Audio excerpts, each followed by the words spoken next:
Pensar agro do campo à cidade, para você, a importância do agronegócio no estado de Mato Grosso, sobre a ótica e o olhar do Instituto Mato Grossense de Economia Agropecuária, com a coordenadora de Desenvolvimento Regional, doutora Vanessa Gasque. Satisfação tê-la aqui. E qual é a importância do agronegócio no estado de Mato Grosso, com todos esses levantamentos de dados que o IMEA tem hoje, há muito tempo, desde 1998, quando foi criada? Bom, primeiramente queria agradecer, Isan, pelo convite, né, o espaço da gente falar um pouco aqui sobre o Instituto, né, o IMEA e também o agro no estado, que eu acho que é muito importante a gente falar sobre a importância, para além da importância produtiva, que a gente já tem de cor e salteado, falar também da questão socioeconômica aqui no estado, enfim, bater esse papo sobre o agronegócio. Legal. Acho que, primeiramente, como você falou, né, o Instituto é um instituto de 1998, fundado em 98, surgiu de uma iniciativa da FAMATO, do Sistema FAMATO, que viu a necessidade ali naquele momento de se ter informação primária do agronegócio. Então, a gente estava tendo ali um aumento dessa produção agropecuária, muitas discussões de políticas públicas, da importância de fato do agro aqui para o estado, e faltava informação. Faltava informação real do que estava acontecendo aqui no estado. Né? Então, a FAMATO ali naquele momento viu a necessidade de se ter informação primária do agronegócio, e aí criaram então, né, um departamento técnico, um departamento econômico dentro do Sistema FAMATO em 1998, que foi quando surgiu o IMEA. E aí, em 2008, né, nós saímos ali do departamento técnico e viramos um instituto, de fato, um instituto privado, sem fins lucrativos. E ali, naquele momento, né, nós tivemos também a participação de outras grandes associações, instituições do agro no estado, né, que são as associações dos produtores de soja e milho, a ProSoja, também os produtores de algodão, a AMPA, e a Acrimate, né, produtores de pecuária. Então, a gente viu... eles, na verdade, viram a necessidade e nós fomos criados a partir de um sistema de manteneção. Então, nós temos, né, o Sistema FAMATO, a AMPA, a ProSoja e a Acrimate como os nossos mantenedores. E nós temos também outros importantes parceiros institucionais, né, porque sem a gente ter a proximidade com o nosso principal cliente, que é o produtor rural, a gente não conseguiria ter essa capilaridade de informações e de dados que a gente tem. Então, nós falamos com mais de 5.000 informantes, nós temos mais de 300 indicadores, né? Então, a gente tem essa aproximação, para além dessas associações, também com associação como a Proleite, a Crismate, a Aprosmate, o Sistema OCB, né, de cooperativas, a Unem, né, etanol de milho, o próprio Bioind também, as indústrias de cana. Então, a gente nós estamos, né, dentro desse ecossistema do agronegócio, e nós contamos com esses parceiros institucionais também, para além dos nossos mantenedores, né. E aí, a partir de lá, né, de 2008 para cá, muito foi mudado no IMEA, muito foi aperfeiçoado, né? A gente tem uma equipe hoje de 38 profissionais. Que maravilha. Nós falamos de diversas cadeias, né? Então, nós acompanhamos a soja, o milho, o algodão, bovinocultura de corte, suínos, aves, leite. Fazemos todo o acompanhamento do custo, né, de produção dos produtores dessas culturas.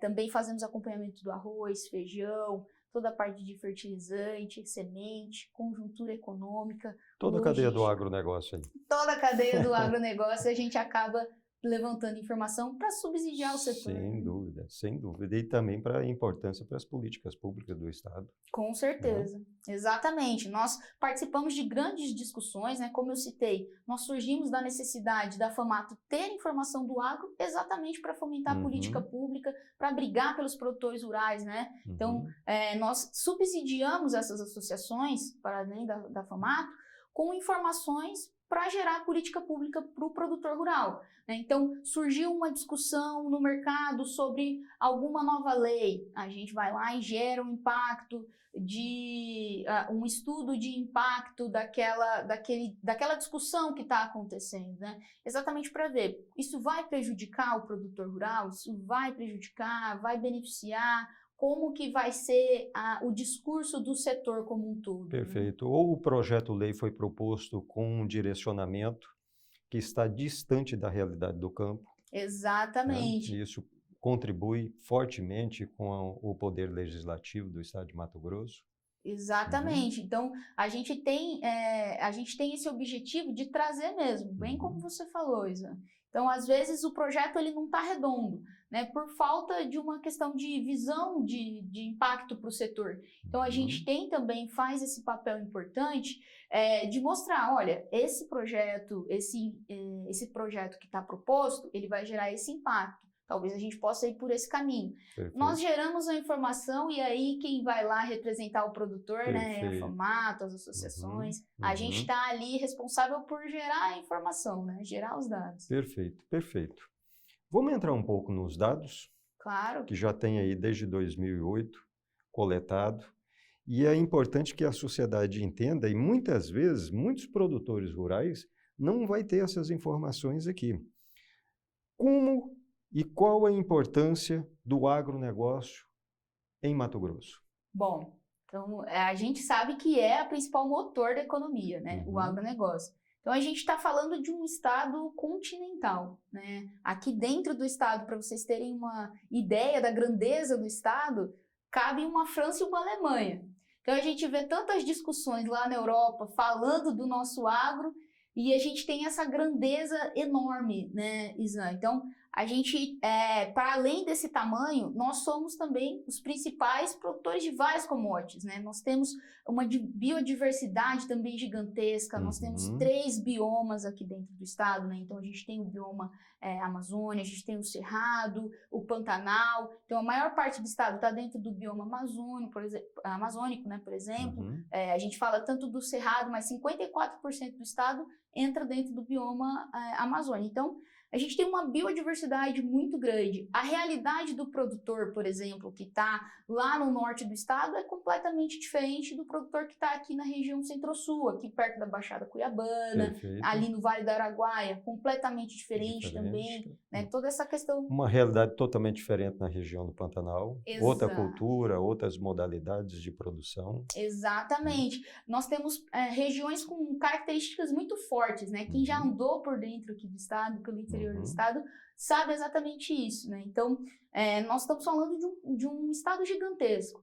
Não é à toa, nós somos, né, os maiores produtores de soja, milho, algodão, temos o maior rebanho bovino também e o maior produtor de etanol de milho aqui do país. Com um detalhe, com sustentabilidade, responsabilidade socioambiental e segurança alimentar. Exatamente, exatamente. É importante a gente lembrar que a gente consegue produzir tudo isso com toda essa biodiversidade, ainda, né, guardando 60% da nossa área, conservando 60% do nosso estado. De todo o território do estado de Mato Grosso, 60% dele é preservado. Exatamente. A gente tem o uso agropecuário apenas sobre 13%, né, que a gente usa para a área de agricultura e cerca de 25% para a área de pastagem. Então, a gente está falando de mais de 60% preservado.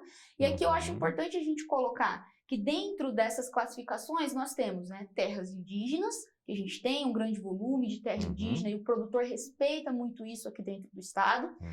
Nós temos também áreas de conservação, né, áreas de uso restrito, e nós temos 40% desses 60% mais ou menos, preservado por produtores rurais. Então, desses 60%, 40% está dentro das propriedades rurais, né? Então, os produtores são grandes guardiões do meio ambiente. Sem dúvida. Muito se fala sobre isso, mas pouco se sabe da realidade no campo, né? Perfeito.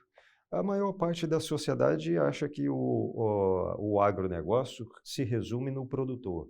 E naquele produtor que faz a degradação do solo, do ambiente, e na realidade, ele é o guardião por natureza, porque ele depende, vive daquilo. Exatamente. Né?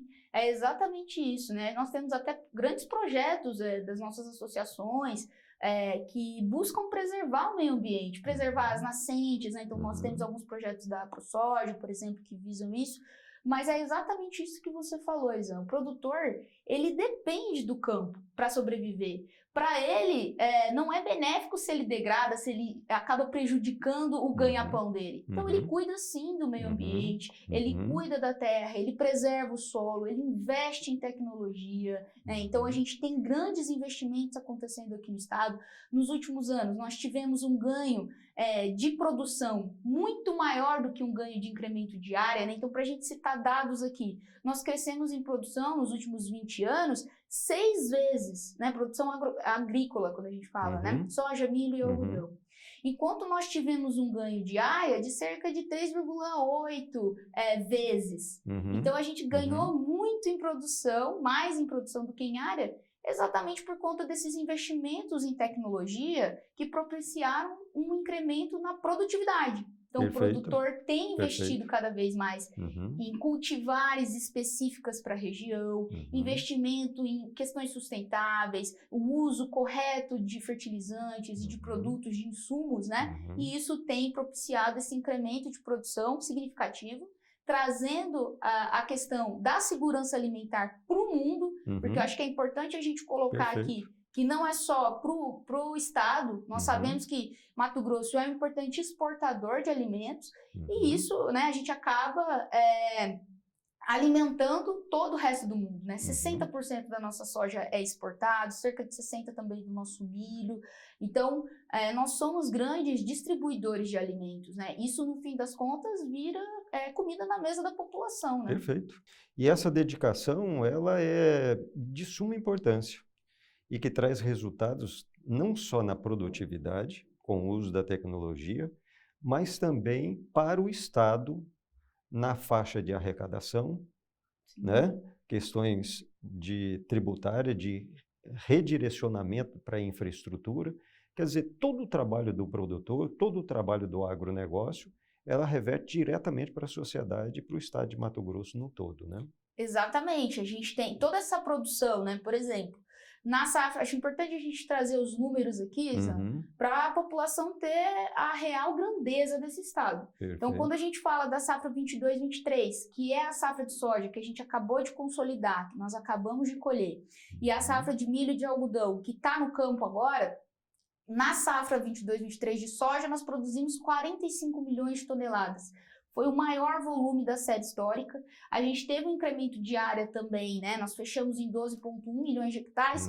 Contudo, o maior ganho foi de produtividade. Nós tivemos ali, né? O produtor acabou sendo beneficiado pelo clima, que contribuiu para esse bom desenvolvimento dos grãos no campo. Então, a gente teve essa safra, né? O maior volume já colhido aqui no estado de Mato Grosso. A gente está projetando também uma grande safra de milho para 22-23. Algodão também não é diferente, a gente também projeta cerca de 2 milhões de toneladas de puma.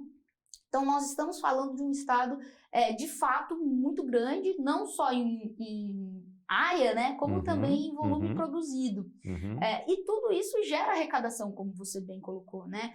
A sociedade tem uma falsa impressão de que o agro não paga imposto, mas eles estão enganados, né? Então, para além do ICMS, que é cobrado nas operações internas e nas operações interestaduais, a gente sabe, tem alguns benefícios fiscais nas operações interestaduais, mas essa produção gera, sim, arrecadação para o Estado. A gente tem também o FETAB, né? Que é um importante fundo utilizado aqui pelo nosso governo para trazer investimentos em infraestrutura. Agora com FETAB 2, né? Exatamente. FETAB 1 e FETAB 2. Na arrecadação de soja, 10% no FETAB 1. O mesmo percentual no FETAB 2. Milho, 6%. 6%. Algodão. Algodão, a gente tem uma alíquota ainda maior, né? Como você bem colocou, nós temos o FETAB 1 e o FETAB 2. De FETAB 1, 45%, de FETAB 2, 30%. E aqui eu acho que é importante a gente explicar como acontece essa cobrança, né? Perfeito. Só para esclarecer. Então, essa alíquota, diferente do ICMS, que é cobrado sobre a receita do produtor, ela é cobrada sobre a UPF. Então, nós temos que a unidade padrão fiscal, né, utilizada no Estado para gerar essas taxas que a gente costuma pagar, né? Então, ela é utilizada como um grande...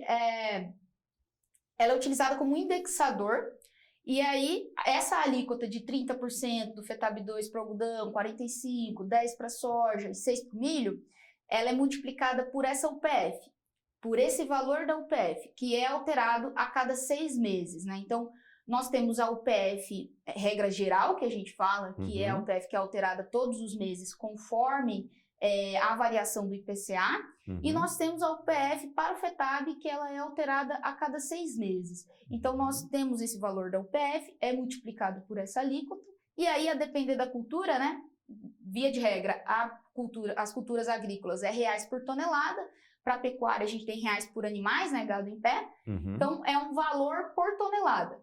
Então, se eu comercializo uma tonelada de soja a R$200 ou a R$2, eu vou pagar o mesmo valor. Então, isso não varia conforme ela é tratada como uma taxa. Exatamente. Né? Exatamente.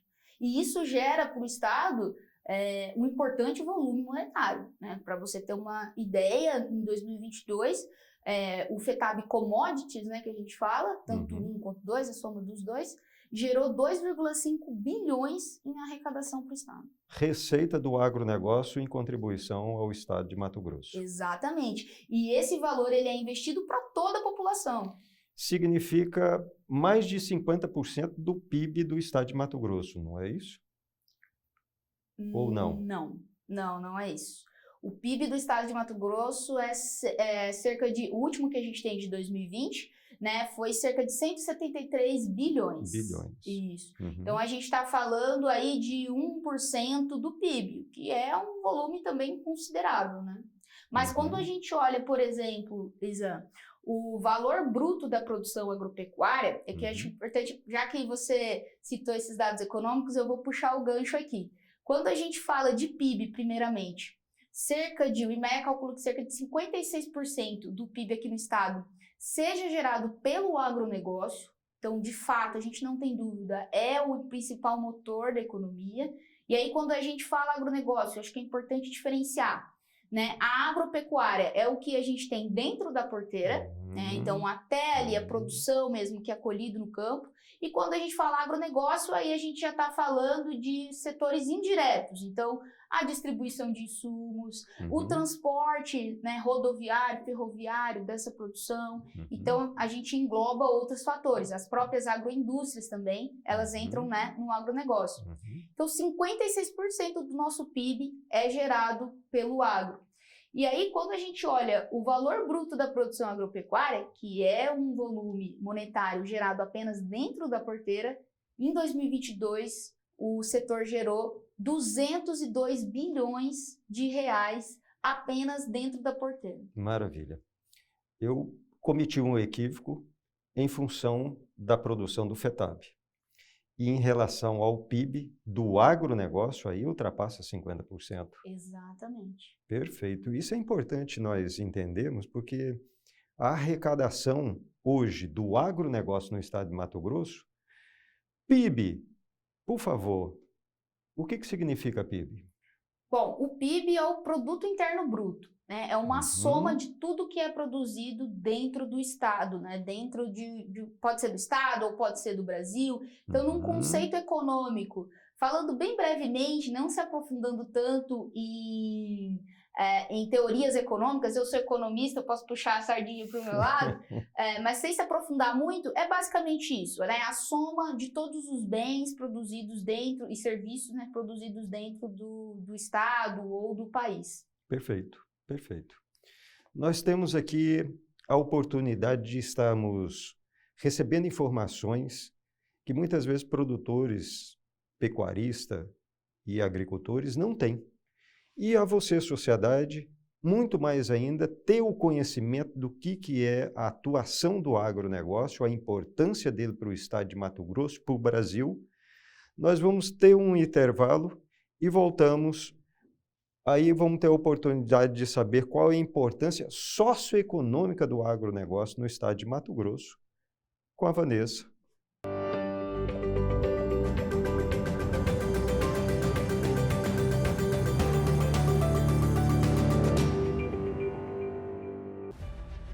jornalismo de qualidade e a informação com credibilidade nos remetem a uma só marca. Pensar Agro, do campo à cidade. O maior e mais completo portal de notícias do agronegócio. Acesse nossas plataformas digitais. Pensar Agro, do campo à cidade.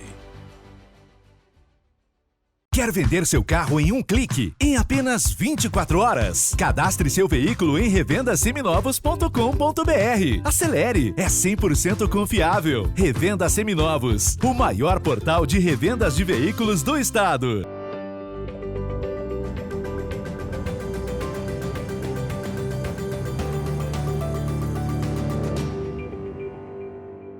Pensar Agro, do campo à cidade. Para você, a importância do agronegócio no estado de Mato Grosso.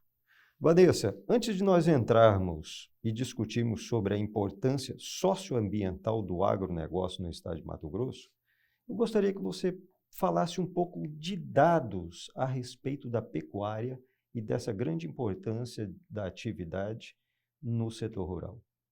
Bom, a gente já falou um pouco sobre a agricultura, né, na nossa primeira conversa. Eu acho importante a gente trazer à luz também a esse setor que é a pecuária, né? Então, quando a gente fala de pecuária, nós falamos desde a bovinocultura de corte, a produção de leite, a produção de aves e suínos, né? Como eu citei para vocês, o estado de Mato Grosso tem o maior rebanho bovino aqui do país, né? Nós somos os maiores produtores de carne bovina também, somos importantes produtores de carne suína e de aves, e também fornecedores de leite, né? Então, eu acho que é importante colocar que, apesar desse incremento de área que eu citei, né, anteriormente, que a gente teve na agricultura, na soja e tudo mais, a expansão agrícola que a gente teve, nós não perdemos em produção de carne.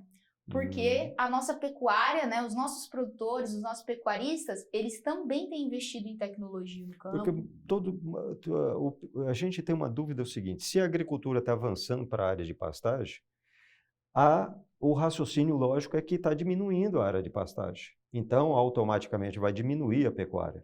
Então, não é essa a realidade. Não, não é. É exatamente isso que a gente até acalenta a população, explica essa questão, né? Por quê? Apesar desse ganho de área produtiva agrícola, nós estamos produzindo cada vez mais carne em menos área. Por quê? O produtor tem investido em genética animal, em manejo adequado, produção sustentável, né? Nós temos evoluído em tecnologia, abatido animais mais jovens, produzindo cada vez mais carne. A gente teve uma demanda de alguns mercados, né? Como o próprio mercado chinês, que demanda esses animais mais jovens, mais pesados. Então, nós estamos tendo uma intensificação da pecuária. É um processo natural que tem acontecido ao longo dos últimos anos, né? Por conta dessa questão da própria expansão da área agrícola, né? Essa conversão de área de pastagem que tem acontecido no estado. Isso é um processo que tem acontecido cada vez mais forte aqui. Mas o pecuarista, ele tem, né, investido em genética, como eu citei, e a gente está produzindo mais carne em menos espaço. Essa é a nossa previsão também para o futuro, né? Acho que é importante a gente citar aqui que o IMEA tem uma projeção para os próximos 10 anos, né? A gente tem um material que nós fazemos a cada 2 anos, que é o Outlook. Então, nós atualizamos esse material no ano passado e nós estimamos um ganho de produção, para você ter uma ideia, de 80% para o milho, 60% para soja, né? Quando a gente está falando dos próximos 10 anos, 113% de produção de algodão, quando a gente olha lá para a safra 31, 32, contudo a gente vai ter um incremento também nessa produção de carne, tanto na produção de carne bovina, quanto também de carne suína e de aves, exatamente por conta dessa intensificação que a gente já vem vendo, né? Seja através do semi-confinamento ou do confinamento que o produtor tem feito nos últimos anos. Então, a gente tem esse ganho de produtividade animal e isso já vem acontecendo e também nós esperamos isso para o futuro. Então, nós já temos uma projeção de que nós vamos atender a demanda da FAO em termos de produzir aí mais 40%, 50% a mais, tanto de proteína animal como vegetal. Exatamente. O estado aqui, a gente está garantindo a segurança alimentar do mundo para os próximos 10 anos. Mato Grosso tem um potencial gigantesco, nós já somos os maiores produtores agropecuários do país, e a tendência é que isso continue, a gente continue ganhando espaço cada vez mais, né? O nosso superintendente, ele até brinca que o Estado, ele é um adolescente ainda, ele ainda tem o que crescer, tem o que mostrar, e nós já somos referência em produção. E para os próximos 10 anos, a gente espera esse incremento ainda maior, fruto do investimento de tecnologia do produtor, né? Então, a gente tem que frisar isso também. Nós temos produtores aqui que são empreendedores, que vieram aqui para o estado, abriram de fato, né, essas áreas, não se tinha estrutura, né, Izan? Quando a gente está falando da época que o estado ele foi, de fato, chegaram aqui os colonizadores, né, a gente está falando da década de 70, década de 80, todas as políticas que a gente tinha naquele momento de povoar essa parte norte do país, né, Mato Grosso e toda a região norte, os produtores vieram para cá sem nenhum tipo de infraestrutura, né? Não se tinha energia elétrica, não se tinha água encanada. Toda a estrutura básica eles não tinham. Logística não tinha, energia não tinha, mas mesmo assim entraram e acreditaram no estado e estão produzindo. Uma coisa muito importante também é o trabalho da FAMATO em mobilizar e capilarizar essas informações, tecnologias, capacitação para os produtores rurais. Isso traz um implemento muito importante dentro desse processo da produção. Exatamente, né? Nós temos, como você bem colocou, nós temos a FAMATO super atuante nesse setor, preocupada com os produtores, com esse investimento em tecnologia que tem acontecido, as discussões que acontecem lá dentro. Acaba que o sistema ele atende de ponta a ponta o produtor.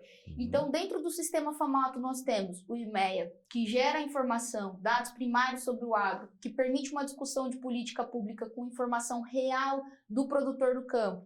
Nós temos o Senar, que disponibiliza esses treinamentos para os produtores, que disponibiliza o treinamento para o trabalhador rural. Eu acho que é importante a gente colocar que um grande problema hoje no campo é a mão de obra. O produtor, ele procura mão de obra e não consegue encontrar mão de obra qualificada.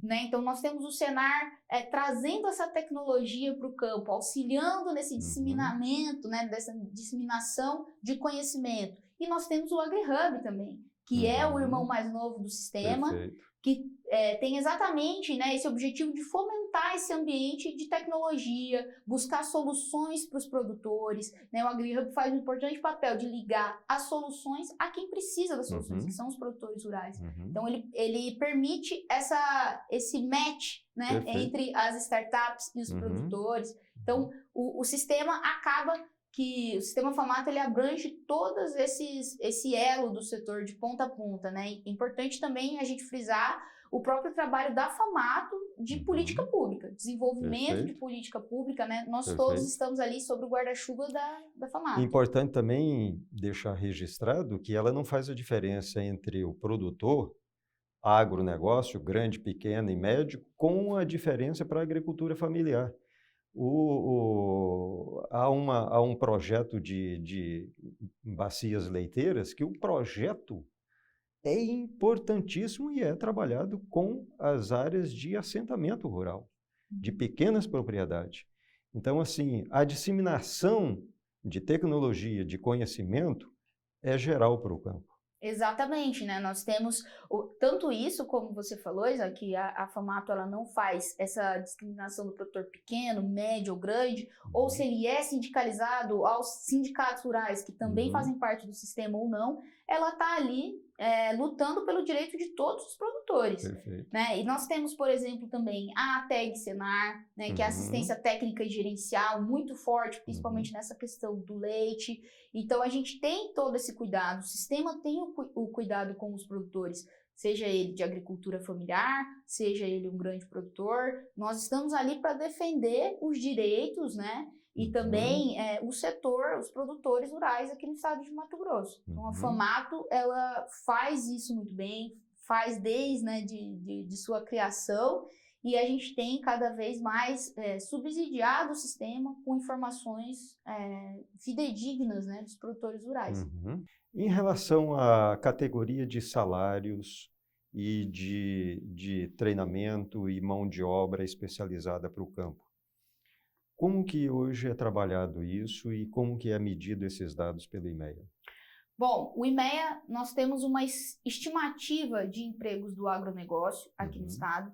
Nós estimamos que cerca de 38% dos empregos são gerados pelo agronegócio aqui no estado de Mato Grosso. 50%? 38%. 38%. A gente está falando de mais de 330 mil pessoas trabalhando, direto ou indiretamente, né, com o agronegócio, com a agropecuária aqui no estado. Então, de fato, é um setor muito importante. Isso a gente está falando, Isan, apenas de vínculos formais. A gente tem todo o mercado informal também, que a gente sabe que é beneficiado pelo setor, né? A gente tem muita gente trabalhando com o agro aqui. Aqui no estado de Mato Grosso, se você não trabalha com agro, eu tenho certeza que você conhece alguém próximo que trabalha com agro. Sem dúvida, sem dúvida. Gira em torno disso, a gente sabe que a economia, de fato, é beneficiada por isso. E eu acho que aqui é importante a gente citar novamente a questão da dificuldade do produtor em encontrar mão de obra qualificada. As pessoas também têm na cidade essa falsa impressão de que no campo estão as pessoas que têm menos conhecimento, né? Pessoas que são analfabetas, pessoas que não tiveram tanto acesso à educação. Contudo, né, os dados do próprio Ministério do Trabalho, né, do RAIS, eles mostram um cenário diferente. Então, a gente tem a maior parte das pessoas que têm vínculos, né, formais no agronegócio com o ensino médio aqui no estado de Mato Grosso. Olha aí que importante. E a gente tem cerca de 6% de todas as pessoas que trabalham aqui no estado, né, com a agropecuária, com ensino superior. Então, já é um movimento que tem acontecido nos últimos anos. O produtor tem demandado cada vez mais mão de obra qualificada, exatamente para conseguir lidar com toda essa tecnologia que eu vim falando aqui para você, que a gente tem tido, né, essa evolução tecnológica que a gente tem tido no campo nos últimos anos. Hoje, se a gente entra numa máquina agrícola, por exemplo, nós vamos ter mais tela do que qualquer outra coisa na nossa frente. Então, tem um sensor ali que vai medindo a produtividade, tem um outro sensor que vai medindo a temperatura do solo. As pessoas na cidade não têm tanta percepção de o que é uma máquina agrícola por dentro hoje em dia, né? Então, a gente tem diversos computadores ali na nossa frente. Você não vai colocar uma máquina de 2, 3 milhões de reais para ser ali manuseada por uma pessoa que não tem instrução. Perfeito. Então, o produtor tem procurado cada vez mais mão de obra qualificada e paga por isso, Isan. A agropecuária... E em relação ao piso salarial, à base salarial com outras profissões, outras atividades? É exatamente isso. Para você ter uma noção, a agropecuária ela tem o segundo maior salário, média salarial do estado de Mato Grosso. Então, a gente fica apenas atrás do serviço público, né? Então, de setores privados, nós temos o maior média salarial aqui, falando, né, dados aí dos últimos anos. Importante, muito importante. Se a gente fosse olhar um pouco mais para trás, lá em 2002, por exemplo, antes do boom das commodities, nós tínhamos o segundo pior salário. Então, de fato, a gente vê que esse investimento em tecnologia que o produtor teve, esse investimento em tecnologia no campo, ele tem gerado um benefício para toda a população. Então, isso é refletido em quantidade de pessoas empregadas aqui no estado, em arrecadação, como a gente já citou, e também em renda para a nossa população. Então, a gente tem grande parte da população que depende do agronegócio, né, para sobreviver. E a gente tem o bom que quando a gente olha para o futuro, a gente tem esses dados aí pela frente de expansão da produção. Então a gente vai demandar cada vez mais mão de obra qualificada, estamos pagando mais por isso. Então, assim, quando a gente faz o peso, o agronegócio só tem contribuído positivamente para o estado, né? Para o estado de Mato Grosso e para o país também. Né? Sem dúvida. Isso daí reflete essa responsabilidade socioeconômica do agronegócio de uma forma bem clara, né, do que nós estamos fazendo. Ainda sobre a importância socioeconômica, a respeito das exportações. A ideia que as pessoas têm é que está exportando muito, não fica nada aqui dentro. O que isso representa de exportação e o que representa de produto interno dentro do país, fazendo a manutenção da parte alimentar, enfim. Bom, como eu citei, nós temos aí, de fato, grande parte da produção ela é exportada, né, de soja, milho, algodão. Contudo, isso não é 100% prejudicial. Na verdade, não é nada prejudicial. porque nós temos, né, uma indústria aqui que está sendo resguardada, a gente consegue atender a nossa demanda interna, tanto interna quanto interestadual, e sobra para a gente exportar. E essa exportação, ela é fundamental para a nossa balança comercial. Aí falando um termo um pouco mais economiquez, né, um pouco mais técnico, mas explicando um pouco de uma forma bem curta o que seria a balança comercial. Exportação menos importação. Então, importação menos exportação. Então, por exemplo, quanto mais a gente exporta, maior vai ser o nosso saldo da balança comercial. Ou seja, mais dinheiro a gente vai ter internamente. Então, essa produção que ela é exportada, ela gera receita para o país e para o Estado. E nós vimos isso nesse período de pandemia, onde a maior parte dos segmentos paralisaram, muitos tomaram prejuízo, principalmente a sociedade urbana, nas suas atividades, e o agronegócio não parou. Em função da balança comercial, nós mantemos a nossa capacidade de compra do salário mínimo, nós mantemos todas a economia equilibrada, né? Isso é importante. Exatamente. Então, a gente teve, como você bem colocou, durante a pandemia, né, que desolou grande parte da economia mundial, não só aqui do estado nem do país, o agro ele não parou. Então, isso proporcionou tanto essa questão de saldo de balança comercial, quanto também contribuição para a renda da população. Mas falando exclusivamente de exportação e balança comercial, essas exportações que a gente tem, esse grande volume exportado, ele acaba gerando um saldo positivo para a nossa balança mato-grossense, e isso contribui para a balança do país, né? Então, é importante a gente destacar aqui que as exportações, esse saldo da balança, ele compõe o nosso PIB também. Então, o volume que a gente exporta, o saldo da balança comercial, ele interfere diretamente no volume de receitas gerado para o país, né? Então, a gente tem mais recursos entrando aqui dentro, a gente tem um volume em dólar, né? Porque essas exportações, elas são mensuradas em dólar, que é a moeda mundial utilizada na economia, quando a gente fala, né?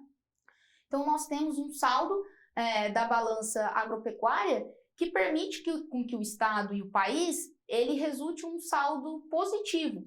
Quando a gente analisa, por exemplo, o saldo da balança comercial dos outros setores, excluindo o agronegócio, no país e aqui no Estado, a gente vê um saldo completamente negativo. E a gente vê na contramão o agronegócio com um saldo, um volume de saldo da balança muito positivo, e isso acaba equilibrando e gera um volume, no fim das contas, né, um saldo da balança comercial positivo. Para você ter uma ideia, né, a gente tem hoje 98% das nossas exportações aqui de Mato Grosso são geradas pelo agronegócio, são geradas pelo agro. Então, é incontestável a importância do setor para a economia. E aqui a gente já citou dados de emprego, de renda, de arrecadação, de PIB, exportação. Então, de fato, né, o setor contribui muito para a economia do Estado e para o bem-estar da população. Acho que é importante a gente colocar essa questão, como a gente trouxe aqui, de bem-estar socioeconômico. Quando a gente fala de renda, quando a gente fala de questão também de alimentação, a gente está colocando alimento na mesa das pessoas. Por mais que a população tenha essa visão de que, mas eu não como soja, mas você come carne, você toma leite, você come uma carne de suíno, uma carne de frango, você está consumindo a soja. Você pega um sucrilho, você pega um cereal, você está consumindo agro. Ali tem milho, ali tem soja. Você vai tomar um sorvete, ali tem soja. O agro está em todo lugar. Você está usando uma roupa, você está consumindo agro. Tem algodão aqui. Então, a população, às vezes, pinta o agronegócio como um vilão, mas a gente sabe, quando a gente olha os dados, a gente vê que o saldo é muito mais positivo, né? Então, a gente tem, claro, como todo setor, a gente tem o que melhorar e o produtor está preocupado com isso. Ele pensa em melhorar as questões de ESG, que a gente vem muito discutindo sobre isso, sobre a questão de sustentabilidade, o uso de biofertilizantes no solo, por exemplo. Então, investimento em tecnologia pesado para manter essa produção sustentável, né? Isso é muito importante. Vanessa, a gente olhando a curto e médio prazo, nós vemos que a sustentabilidade do agronegócio ela é pacífica, com todos esses dados que você colocou aqui. Não tem o que se discutir.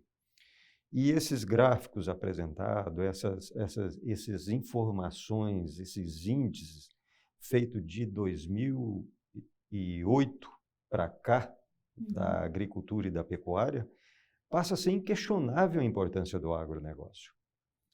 Nós vamos para um intervalo e daqui a pouco nós vamos voltar com a Vanessa, com o IMEA, trazendo os dados a respeito dos desafios e as oportunidades do setor do agronegócio.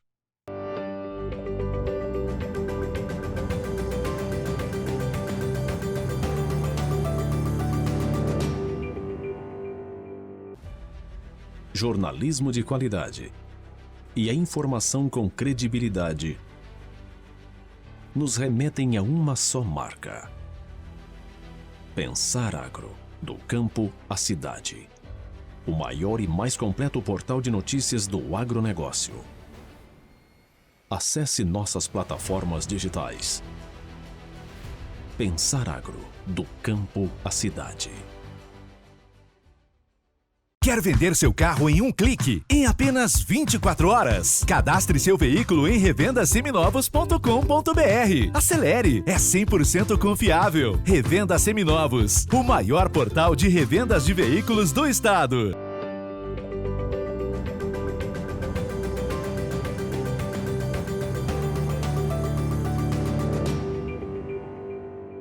Pensar Agro, do campo à cidade, com Vanessa, do IMEA, coordenadora de desenvolvimento regional, para tratar do assunto agora dos desafios e oportunidades do agronegócio no estado de Mato Grosso. Temos bastante, viu, Isa? Eu acho que quando a gente pensa em desafios, a gente tem alguns grandes, importantes assuntos que estão sendo discutidos agora.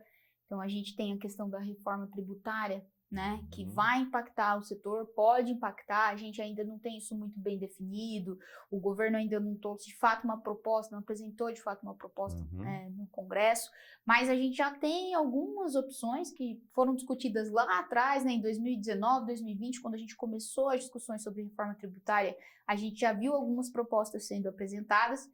E o IMEA, como eu citei, a gente tem esse papel fundamental de subsidiar o sistema, a FAMATO, com informações, e nós já fizemos alguns estudos dessas propostas que estão em discussão, qual seria o impacto disso para o produtor rural. Algumas vão prejudicar muito, até inviabilizar essa produção. Então, o produtor, o setor, ele tem que estar atento, e a FAMATO está participando ativamente dessas discussões, para de fato a gente chegar em uma proposta que não vá prejudicar. Como eu citei aqui, a gente até agora está falando qual a importância do agro, tanto que o agro contribui.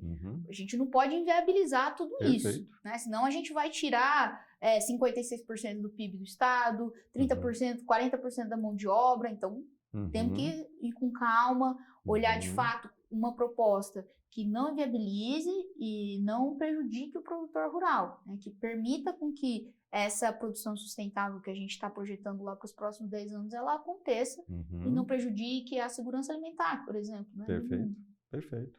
E os dados nesse período que o IMEA tem hoje é a base fundamental para colocar na mesa e discutir a questão tributária do nosso país, né? Exatamente. A gente tem informação o suficiente, como você bem colocou, nós temos uma base de dados, uma série histórica de informações, a gente consegue gerar essas análises de impacto de uma maneira fidedigna ao produtor. A gente tem um contato direto com o produtor rural, com as associações, nós discutimos muito, nós vamos a campo para falar com esses produtores.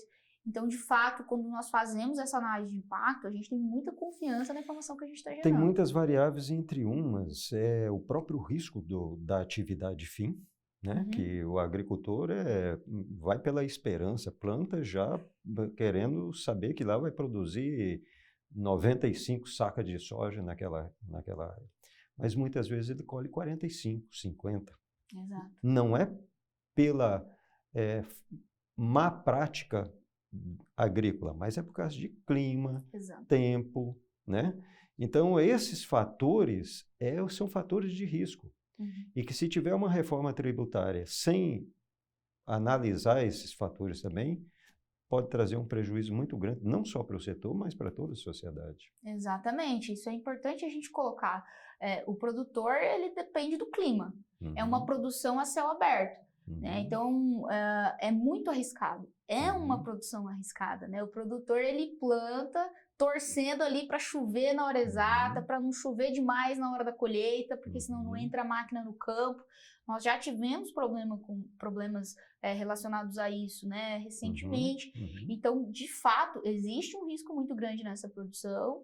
Tem toda essa questão de rentabilidade da atividade, né, que o produtor ele tem que fazer todos esses cálculos aí de produtividade, aplicação de insumos, todas essas questões, né, para que ele também não seja prejudicado. E uma reforma, a gente não pode simplesmente com uma discussão do governo, uma nova lei, colocar tudo isso por água abaixo. Então, acho que é importante a gente colocar aqui também que um grande desafio do setor é a própria insegurança jurídica também. Né? Então, o produtor, a gente muito se discute ainda sobre áreas consolidadas, por exemplo. Né? Então, a gente tem um marco, a gente tem um código florestal que o produtor segue à risca de preservação, mas a gente ainda tem discussões sobre o que de fato é área consolidada no estado, o que não é. Então, o produtor, ele está com toda a documentação dele correta, certinha. De repente, chega lá uma secretaria, um fiscal e fala, olha, aqui a gente vai ter que suspender aqui o seu registro, o seu cadastro. É o famoso embargo. Exato. E aí o produtor não pode mexer mais na área dele. Eu acho que as pessoas não têm essa noção que isso acontece no dia a dia do produtor. Ele está correto, ele não tem nenhum tipo de pendência com o governo e, de repente, por uma questão de área lá que foi monitorada, alguma questão que foi vista diferente do que já estava consolidado antes, ele acaba perdendo esse direito de produzir dentro da propriedade dele, que é dele, está no nome dele. E isso inviabiliza. Só para esclarecer, a área consolidada que nós estamos referindo aqui, são aquelas áreas que já estavam abertas, produzindo, e que ela continua no mesmo estado atual. Acontece que há uma interpretação jurídica que alguns levam para um lado de ato criminoso. E, na realidade, quando a área é embargada, não tem nenhum ato criminoso patrocinado pelo produtor rural. Mas, no entanto, é uma insegurança jurídica. Exatamente. A gente tem um marco, né, de 2008, então essas áreas consolidadas que a gente cita aqui, elas seriam áreas abertas até 2008. Tem várias regrinhas que o produtor precisa seguir, né? Mas via de regra é basicamente isso. E de fato, a gente tem uma questão de interpretação. Quando você coloca uma pessoa para interpretar o que é certo e o que é errado, para uma mesma área eu posso ter alguém que fale que está ok e outro que fale que não está. E aí o produtor fica no meio dessa discussão, ele é prejudicado, muitos produtores, e aí a trading, a empresa, ela não compra a soja desse produtor, ela não compra o milho desse produtor por conta desse embargo, como você bem colocou. Então, o produtor ele fica de mãos atadas, porque ele vai entrar numa secretaria, vai pedir um pedido de reanálise, né, uma nova análise daquilo ali, e isso vai levar tempo, a gente sabe, é muito moroso, é extenso esse processo, e nisso o produtor está inviabilizado. Então, a gente tem toda essa questão de segurança jurídica também acontecendo aqui no estado, que é um grande desafio para o produtor. Né? A gente tem também vários outros, né? Falando de desafios, a gente tem a questão de logística, por exemplo. Outro fator. Como eu citei, a gente teve essa expansão da produção agropecuária nos últimos anos, mas a logística aqui do estado, ela não acompanhou o mesmo ritmo. Mas também não é um problema, o produtor no estado ele consegue se virar muito bem, né? Não impediu com que a gente tivesse todo esse crescimento agropecuário nos últimos anos. Ele já vem de longo tempo colocando as máquinas para puxar o caminhão que está atolado, trazer aquela dificuldade, aquele comboio todo para fazer com que a produção chegue no armazém.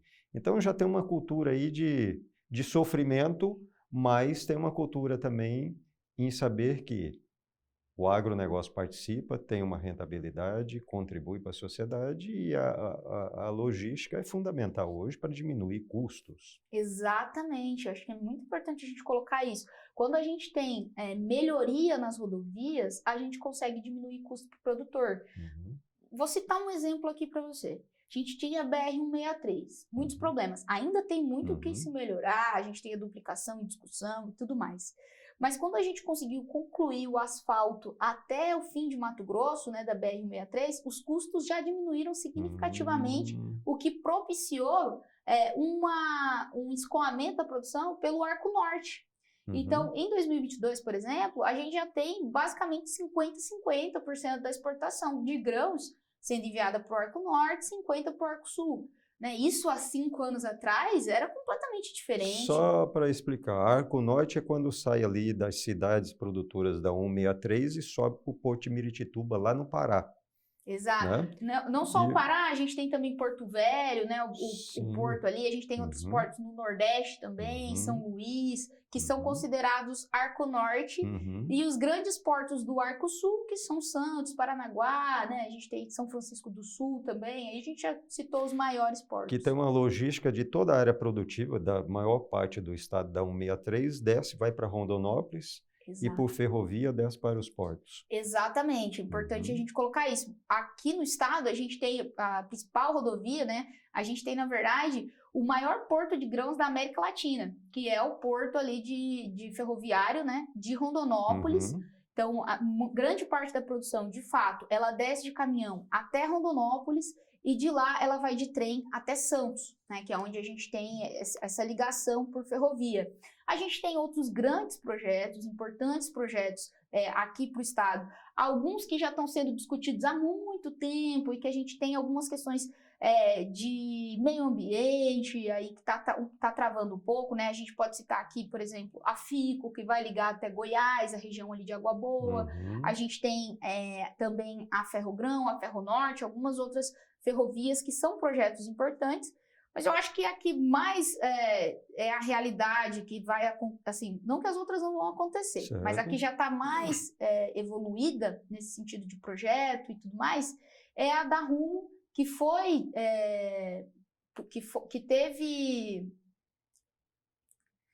anunciada no ano passado, né, que é a extensão do porto ali de Rondonópolis, a ligação, na verdade, de Rondonópolis até Lucas do Rio Verde.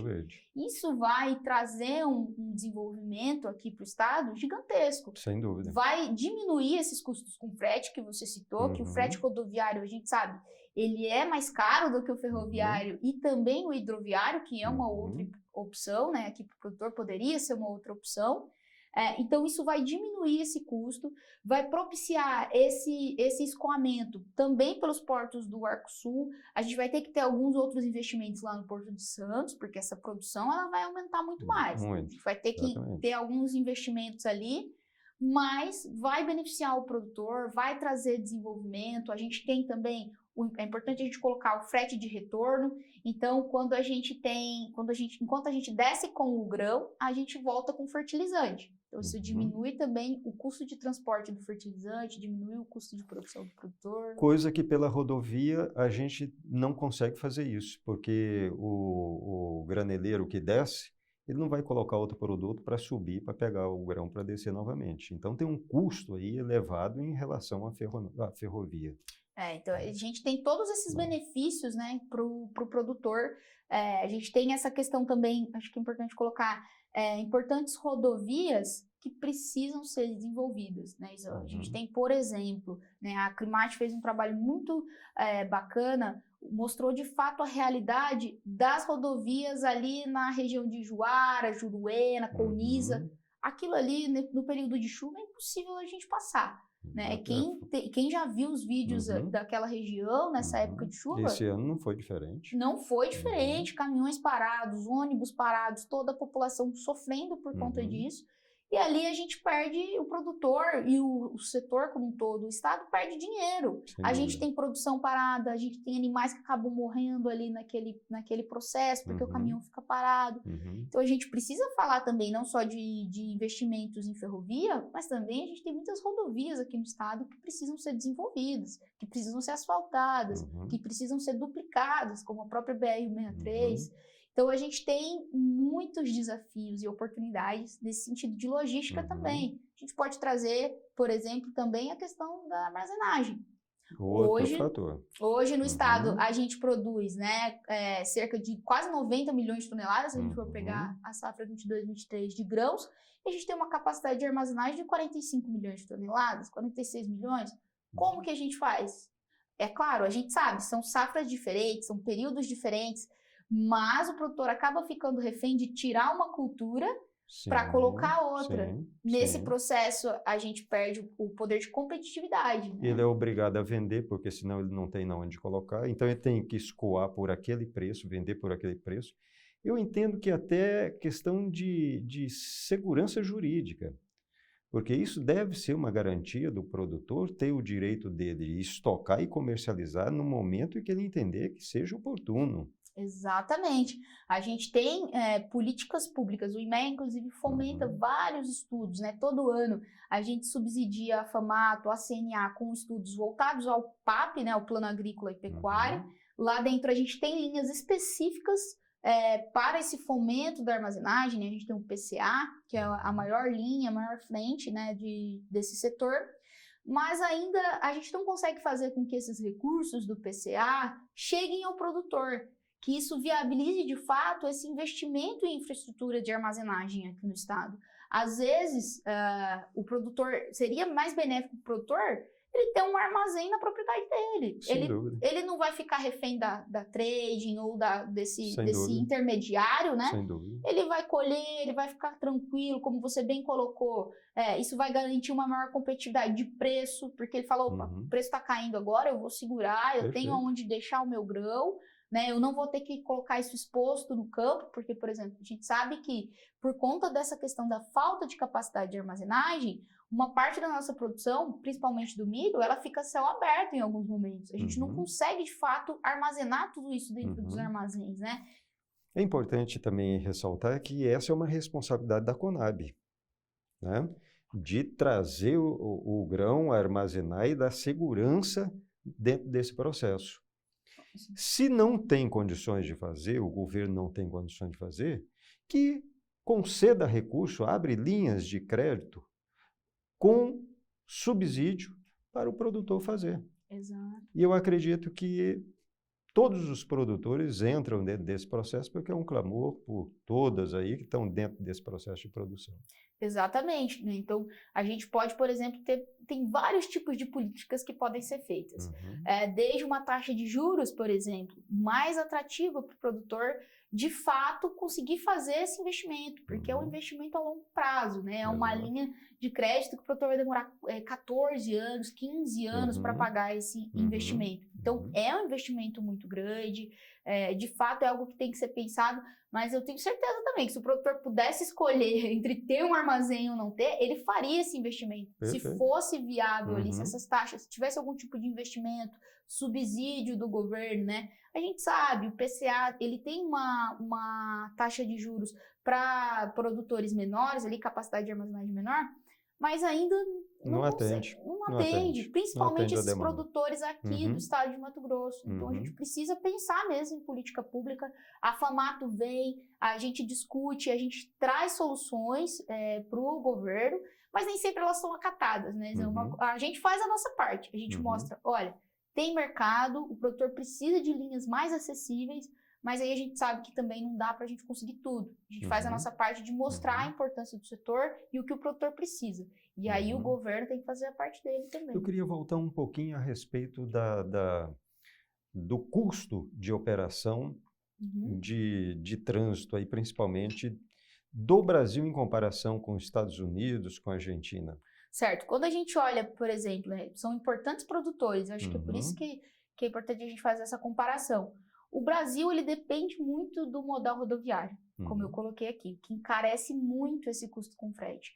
Então, como vocês podem ver, nessa simulação que a gente tem, quando a gente compara os custos de transporte do Brasil, né, saindo aqui do estado de Mato Grosso, indo para Santos, né, então ele passa pela rodovia, vai de ferrovia e depois sai por Santos de navio para a China, ele vai ter um custo muito maior do que um produtor dos Estados Unidos que vai mandar esse mesmo grão para a China também, porque lá eles fazem isso por hidrovia. Então, isso acaba diminuindo o custo dessa operação.